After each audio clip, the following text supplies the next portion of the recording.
তো গাইজ আমি এটা হচ্ছে সরস্বতী পুজোর আগের রাত। আমি আর মা চলে এসেছি এখন ডেকোরেট করতে, কিন্তু ডেকোরেশন অ্যাকচুয়াল মা করছে আর আমি একটু বসে বসে ব্লগ করছি যাতে কাজ না করতে হয়। এবার আমি দেখাই মা কী করছি। ডবল টেপ কী করতে হবে এটা দিয়ে? হাই, কী করতে হবে? যা কাজ তাই করতে হবে।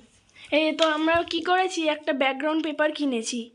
কিনে ওই যে আমার মা এখন ডবল টেপগুলোকে পুরো টান টান করে ডায়াগোনালগুলোতে লাগাচ্ছে যাতে জিনিসটা একদম ক্রাম্বলড না লাগে। আর এগুলো হচ্ছে সুন্দর আর্টিফিশিয়াল ফ্লাওয়ার স্ট্রিং, যেগুলো পাওয়া যায় কিনতে।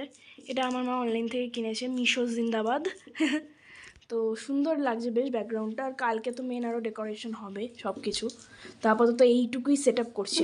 তো গাইজ এটা সরস্বতী পুজোর সকালবেলা আর আমি এখন উপরে স্নান থান করে চলে এসেছি কিছু প্রাইমারি জোগাড় যন্ত্র করে রাখতে, যাতে মা যখন স্নান করে আসবে তখন তাড়াতাড়ি পুজোটা করে নিতে পারি আমরা। তো চলো এখন আমি কী কী করবো সেটা দেখাই। বালতি ভর্তি জিনিসপত্র আমি নিয়ে এসেছি, কী কী এনেছি সেটা দেখাই।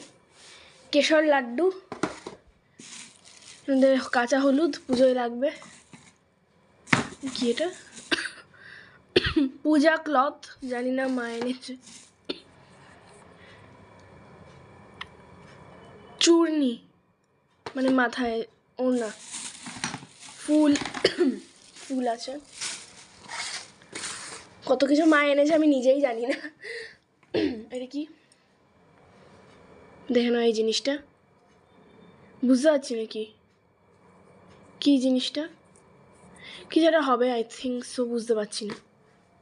আর এই যে আরতি করার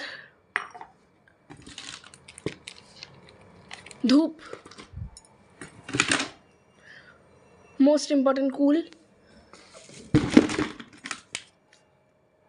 গঙ্গা জল, বাবা